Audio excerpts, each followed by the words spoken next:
चलिए इस वीडियो में देखेंगे कि भारत के जो नए मुख्य न्यायाधीश नियुक्त हुए हैं संजीव खन्ना जी, उनके बारे में देख लेंगे क्या प्रक्रिया है। पहले देखते हैं पिछले जो सीजीआई थे डीवाई चंद्रचूड़ जी, उनके बारे में। तो डीवाई चंद्रचूड़ जी का कार्यकाल 10 नवंबर को समाप्त हो गया है। ये हमारे सर्वोच्च न्यायालय के सुप्रीम कोर्ट के 50वें मुख्य न्यायाधीश थे, 50वें सीजीआई थे। इनका कार्यकाल था 9 नवंबर 2022 से 10 नवंबर 2024 तक। ठीक है, ये न्यूज है। Justice Sanjiv Khanna takes over as 51st chief justice of India. इनका टर्म है, जो टर्म एंड होगा इनका May 13 ऑफ 2025 को इनका कार्यकाल समाप्त हो जाएगा। जस्टिस संजीव खन्ना के बारे में देख लेते हैं। जस्टिस संजीव खन्ना भारत के 51वें मुख्य न्यायाधीश के रूप में नियुक्त हुए हैं। वे इस पद पर 11 नवंबर 2024 से 13 मई 2025 तक रहेंगे। इनके पूर्व जो सीजीआई थे वो थे डीवाई चंद्रचूड़, उनका स्थान लिया है। इनका जन्म 14 मई 1960 को हुआ था। इनके पिताजी भी न्यायमूर्ति थे, इनका नाम था देशराज खन्ना। वो दिल्ली हाई कोर्ट के न्यायाधीश के पद से रिटायर्ड हुए थे। ठीक, इनके चाचा हंसराज खन्ना थे, जो कि सुप्रीम कोर्ट पे न्यायाधीश रह चुके हैं। याद रखिएगा, इनके पिताजी दिल्ली हाई कोर्ट के न्यायाधीश थे, उनके चाचा हंसराज खन्ना जी सुप्रीम कोर्ट में न्यायाधीश रह चुके हैं। अच्छा, इन्होंने संजीव खन्ना जी ने दिल्ली विश्वविद्यालय के लॉ फैकल्टी से लॉ की पढ़ाई की है। डीयू से पढ़े हुए हैं ये, दिल्ली विश्वविद्यालय से। अब देखते हैं 2005 में वो दिल्ली हाई कोर्ट में एडिशनल जज बनाए गए थे। ठीक है, 2005 में। 2006 में उनको परमानेंट जज बन गए थे दिल्ली हाई कोर्ट में।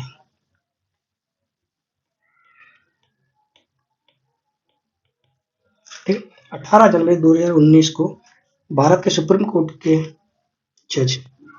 जज के रूप में प्रमोट हो गए थे ये। ठीक, जून 2023 से दिसंबर 2023 तक सुप्रीम कोर्ट की कानूनी सेवा समिति के अध्यक्ष रहे। ठीक, सीजीआई पे नियुक्त होने से पूर्व ये राष्ट्रीय कानूनी सेवा प्राधिकरण के कार्यकारी अध्यक्ष थे। ठीक, और राष्ट्रीय न्यायिक अकादमी भोपाल के गवर्निंग काउंसिल के सदस्य हैं। किसके? राष्ट्रीय न्यायिक अकादमी भोपाल के सदस्य। 11 नवंबर से जैसे इनका टर्म है, 11 नवंबर 2024 से 13 मई 2025 को वो रिटायर्ड हो जाएंगे मुख्य न्यायाधीश के पद से। चलिए देख लेते हैं कि सुप्रीम कोर्ट के चीफ जस्टिस की नियुक्ति कैसे होती है। दोस्तों, चीफ जस्टिस के नियुक्ति के संबंध में हमारे संविधान में अनुच्छेद 124 दिया हुआ है। अनुच्छेद 124 का सब क्लॉज 2 के अनुसार राष्ट्रपति के द्वारा सुप्रीम कोर्ट के न्यायाधीशों की नियुक्ति की जाती है। तो सुप्रीम कोर्ट के न्यायाधीश की नियुक्ति के क्रम में हमेशा ये ध्यान दिया जाता है कि जो वर्तमान सीजीआई होता है वो अपने उत्तराधिकारी की सिफारिश करता है। इस जो वर्तमान नियुक्ति हुई है इसके संदर्भ में डीवाई चंद्रचूड़ जी, जो कि पूर्व सीजीआई थे, उन्होंने सिफारिश की होगी संजीव खन्ना जी की। ठीक है, और हमेशा जो जब सिफारिश की जाती है तो इस चीज का ध्यान रखा जाता है कि वरिष्ठतम न्यायाधीश की ही सिफारिश की जाए। जैसे अपने सुप्रीम कोर्ट में 34 जज की स्ट्रेंथ है, उसमें से एक सीजीआई हो गए, बाकी के 33 जजेज में से जो वरिष्ठतम न्यायाधीश होगा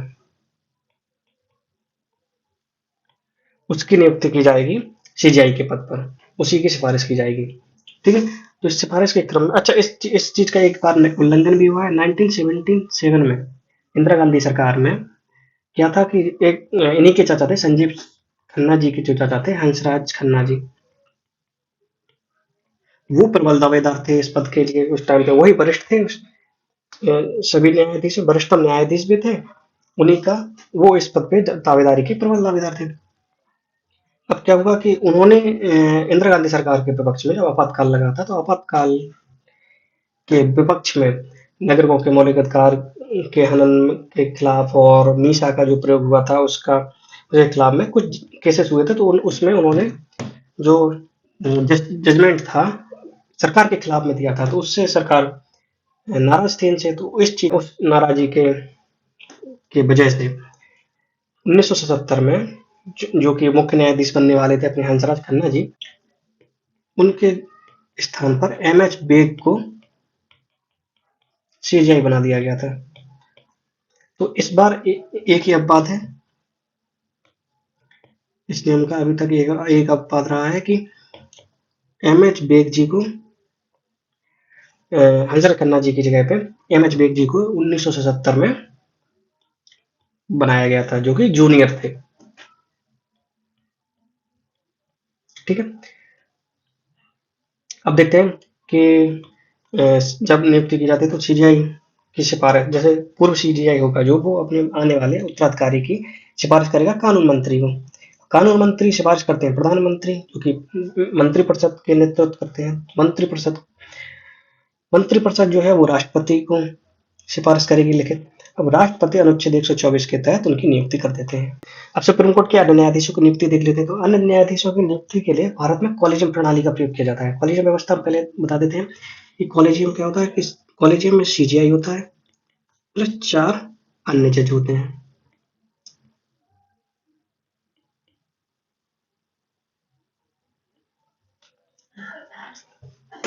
ठीक है, जो कि वरिष्ठ न्यायाधीश होते हैं। तो सीजीआई प्लस 4 अन्य वरिष्ठ न्यायाधीश कॉलेजियम होते हैं। कॉलेजियम जो है वो कानून मंत्री को सिफारिश करता है, एक लिस्ट देता है, एक सूची देता है कि इन व्यक्तियों को न्यायाधीश के लिए वो उपयुक्त मानते हैं। कानून मंत्री उस सूची को प्रधानमंत्री को सिफारिश करता है, वो लिस्ट प्रधानमंत्री जो कि मंत्रिपरिषद के नेतृत्व करता है, वो राष्ट्रपति जी को सौंपते हैं। राष्ट्रपति और मंत्रिपरिषद की सलाह के अनुसार राष्ट्रपति जी 124 अनुच्छेद 124 का उपयोग करते हुए नियुक्ति कर देते हैं। ठीक है, अब देख लेते हैं कि हाई कोर्ट सुप्रीम कोर्ट का तो हो गया। तो अब अदर स्टेट्स में जो हाई कोर्ट होते हैं उनके न्यायाधीशों की नियुक्ति कैसे होती है। तो उनके न्यायाधीशों की नियुक्ति के लिए सबसे पहले देते हैं मुख्य न्यायाधीश की हाई कोर्ट की कैसे नियुक्ति होती है। तो मुख्य न्यायाधीश की नियुक्ति के लिए राष्ट्रपति सुप्रीम कोर्ट के कॉलेजियम से सीजीआई प्लस 4 वरिष्ठ न्यायाधीश और संबंधित राज्य के राज्यपाल से परामर्श करते हैं। संबंधित राज्य के राज्यपाल और सुप्रीम कोर्ट के कॉलेजियम से वो उन्हें उम्मीदवार का नाम सुझाते हैं और राष्ट्रपति अनुच्छेद 217 के तहत मुख्य न्यायाधीश की नियुक्ति करते हैं। अब मुख्य न्यायाधीश की नियुक्ति करते समय इस चीज का ध्यान रखा जाता है कि उम्मीदवार संबंधित राज्य से बाहर का हो। जैसे राजस्थान में अगर मुख्य न्यायाधीश की नियुक्ति होनी है तो उम्मीदवार का राजस्थान से के बाहर से होना अनिवार्य है, मतलब वो अदर स्टेट से बिलोंग करता हो।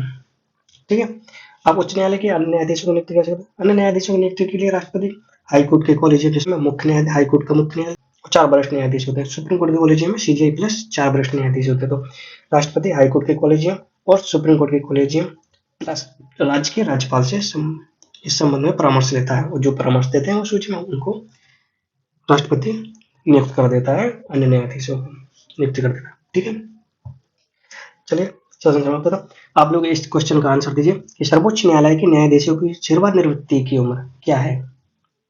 इस क्वेश्चन का आप लोग आंसर दीजिए विकल्प में, उसमें कमेंट सेक्शन में, और इस चैनल को सब्सक्राइब कीजिए, शेयर कीजिए, कमेंट कीजिए, लाइक कीजिए।